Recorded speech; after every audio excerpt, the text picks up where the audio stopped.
Folks, let's talk about the Tampa Bay Buccaneers and the first round of the 2023 NFL Draft and dive in a little bit deeper to some of the top options that may be at the Buccaneers' disposal in the first round of this upcoming NFL Draft. Now, I want to say this is not my personal top 5 options for the Buccaneers in this upcoming draft, and a lot of things can change. The Buccaneers could trade up, trade back, stay put. They have a lot of things at their disposal. This is just some of the top options that I have seen talked about going to the Tampa Bay Buccaneers, mocked going to the Tampa Bay Buccaneers, and things along those lines between media, talking heads, and everything along those lines. You guys could completely disagree, and if you do, let me know your top options for the Buccaneers in the first round of the upcoming NFL Draft down in the comments section below. And if you guys are new, go ahead and subscribe and hit the like button if you do enjoy these types of videos. But with that being said, let's talk about the first option or options on this list, which is offensive tackle Anton Harrison out of Oklahoma and offensive tackle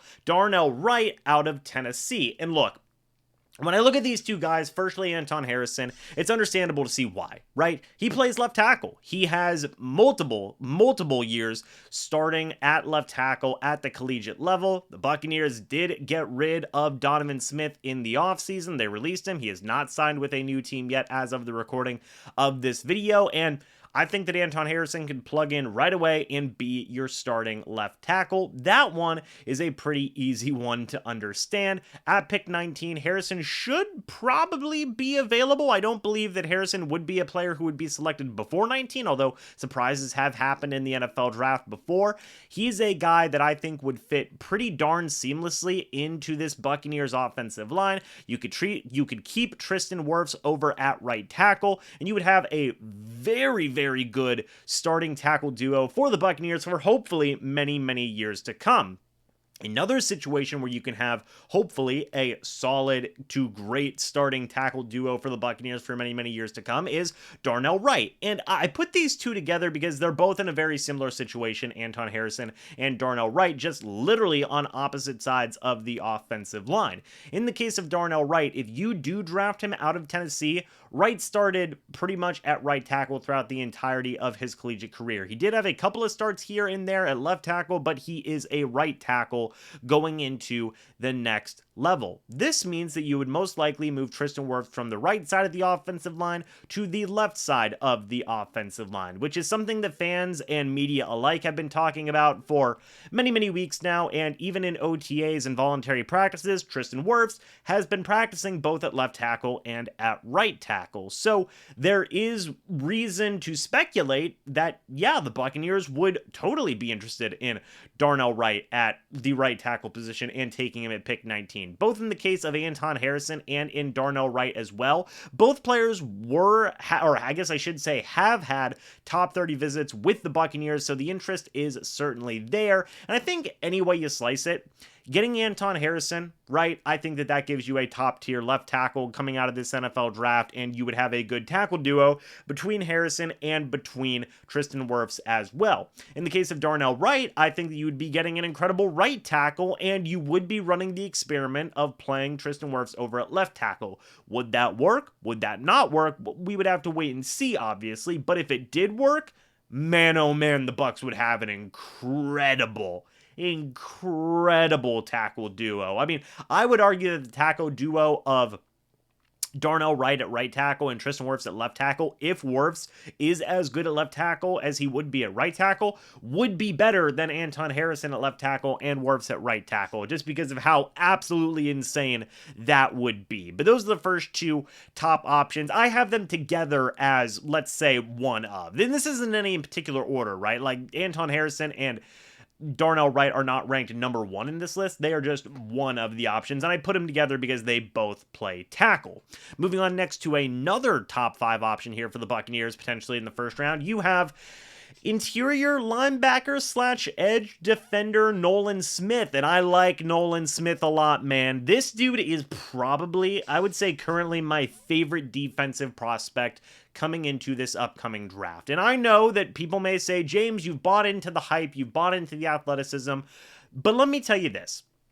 A lot of people love Devin White, despite the recent, let's say, contract dispute that is going on that may have some people sour and turn on Devin White, it is fair to say that Devin White is a crucial part of this Buccaneers defense based on how Todd Bowles uses him. Not just Devin White, but we've seen Bowles use a lot of guys in a lot of unique ways that is a really fun thing to be able to generate pressure and get after the quarterback.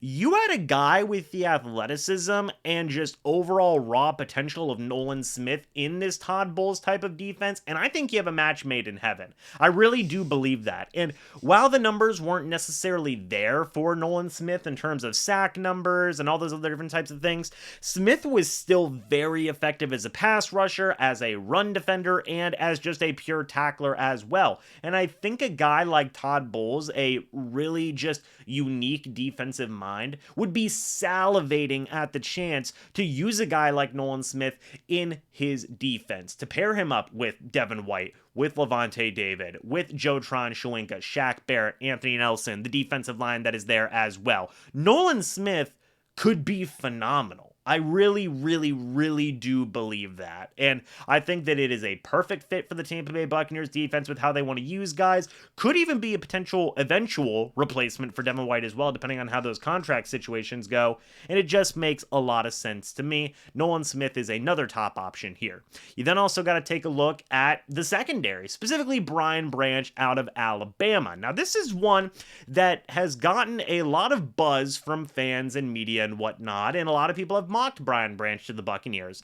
As far as this recording, so far up to this point, this is being recorded on April 22nd, I don't believe Brian Branch has had a top 30 visit with the Tampa Bay Buccaneers so far up to this point. I know that Nolan Smith has, I guess I should say. I know that Darnell Wright has, and I know Anton Harrison has, but I don't believe Brian Branch has had a top 30 visit with the Tampa Bay Buccaneers so far up to this point, and that is notable to me because I do understand that the Bucs do have a little bit of a need at safety. You do have Antoine Winfield Jr. there. You did sign Ryan Neal in the offseason, and they have had a top 30 visit from Illinois safety Sidney Brown, as well as Illinois cornerback Quan Martin, who can also play safety as well, but nothing from Brian Branch yet. So how much of an interest is there actually? It's an interesting question and definitely one worth analyzing. I will say this though, despite not having a top 30 visit, I think Brian Branch would be phenomenal on the Buccaneers. I saw this man at the combine and he looked like the cleanest,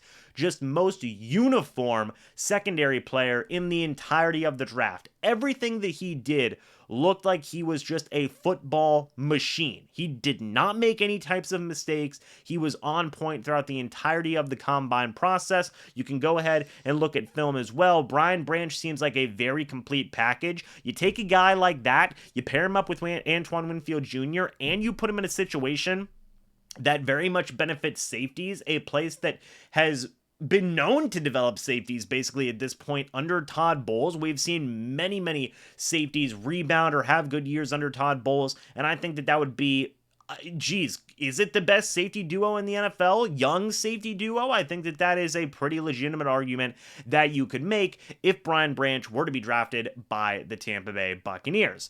Then, after Brian Branch, you have the quarterbacks. You have Will Levis in there, and I'm even going to throw Hendon Hooker in that mix as well. That's a picture of Bijan Robinson. There is your picture of Hendon Hooker. I'm going to throw both these guys into that mix. Reason for that is because apparently the Tampa Bay Buccaneers like both of these quarterbacks a lot, especially a guy like Will Levis. They have had top 30 visits with both of these quarterbacks, as well as Clayton Tune, who I do not have a photo of for this video, but point being, they like Will Levis a lot. They like Hendon Hooker a lot. It is understandable to see why. Firstly, in the case of Will Levis, this guy is got an absolute cannon of an arm. Now, if this was the old Bruce Arians style of offense, that would certainly make a lot of sense. Vertical, deep threat type of passing, that is the type of offense that I think Will Levis is going to absolutely excel at. Whenever you look at his short to intermediate passing game, it does leave some things left to be desired, but he does have a lot of good traits that you want to see in a potential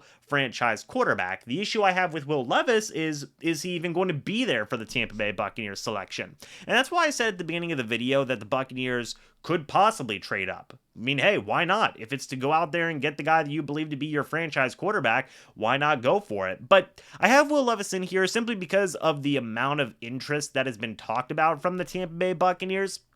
I don't necessarily know if he's going to be there at the Bucs selection of pick 19, but I did feel like it was important and I feel like due diligence to put Will Levis in this video. And then Hendon Hooker. And I love Hendon Hooker, man. I think that this dude has got the attitude, he's got the ability, he's got the leadership, he's got everything that you want in a potential franchise quarterback. And I've even gone as far as to say, and I'm still going to say this, that when everything is said and done, I think that Hendon Hooker is going to be the best quarterback coming out of this NFL draft. He's been learning from the Manning brothers. He went to Tennessee. Yes, he does have that torn ACL injury, but we've seen quarterbacks bounce back from those types of injuries in a big, big way. Look at Joe Burrow. And if I'm being completely honest, if the Buccaneers really do like a guy like Hendon Hooker, maybe take him at pick 19. Maybe trade back up into the first round to get a guy like that, because I do believe at this point Hooker will be probably a first round quarterback. And if you really do believe Hooker is your guy, why not? I would be fine with it. Yes, you do have Baker Mayfield.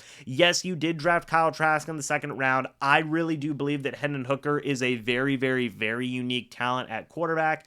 And I would not mind at all if he was the pick for the Tampa Bay Buccaneers at pick 19, because I feel like he is going to be just that good. But that is some of the top options that I've seen considered here for the Tampa Bay Buccaneers. You, again, take a look here. You have Anton Harrison, offensive tackle out of Oklahoma. You have Darnell Wright, offensive tackle out of Tennessee. You've got interior linebacker slash edge defender. I guess I should say edge defender slash interior linebacker, Nolan Smith out of Georgia. You have got safety Brian Branch out of Alabama. You have got quarterbacks Will Levis out of Kentucky and quarterback Hendon Hooker out of Tennessee. A couple of more honorable mentions I wanted to give here as well. Firstly, you have Kalijah Cansey, defensive lineman out of Pitt, I guess I should say. This dude's crazy. I think that this dude has Aaron Donald potential. I've said that before, and I know people roll their eyes when I say something like that, but I really do believe that this guy can be absolutely electric. Again, goes back to the idea of specifically being in a Todd Bowles style of defense. I think that it would be a phenomenal fit, and I feel like he would be a very incredible pass rusher for the Buccaneers right away. Just don't necessarily know if he would be there at pick 19. If he is, you should strongly consider it. But that is an honorable mention I have there. Another guy, Bijan Robinson. I talked about him in the video last night. This is being recorded literally right after the Bijan Robinson visits the Tampa Bay Buccaneers video, but you know what I mean. Bijan Robinson, there's a lot of interest there from the Buccaneers. They're one of two teams that have brought him in for a top 30 visit, them and the Philadelphia Eagles. I've talked about how transcendent of a talent Robinson can be at the running back position, and I still believe that. I think that he would be absolutely electric in a Dave Canales offense. And then also, finally, you have Lucas Van Ness, edge defender out of Iowa. He's another guy that I think has got all the tools that you want to see in a top-tier edge rusher, and he has been mocked to the Buccaneers in the past. Just don't necessarily know if he would be there for the Tampa Bay Buccaneers selection. I've seen him mocked as highly as number 6, basically, to I believe the Detroit Lions, who have the 6th pick. So Van Ness is a guy that is also going to be having a lot of interest in the early portions of the first round rather than the middle to late stages of the first round. But folks, again, what do you think about all of these top options for the Tampa Bay Buccaneers? Do you agree with this list? Do you disagree with this list? Let me know your thoughts and opinions, because I would love to hear them. If you guys do have some different options, I guess I should say, that you think the Tampa Bay Buccaneers should consider in round number 1, go ahead and leave them down in the comments section below. I would love to see those as well. Again, subscribe if you guys are new, like the video if you do enjoy these types of videos, and as always, folks, I'll see you all in the next video or the next live stream. But until then, and as always, guys, goodbye for now, and go Bucs.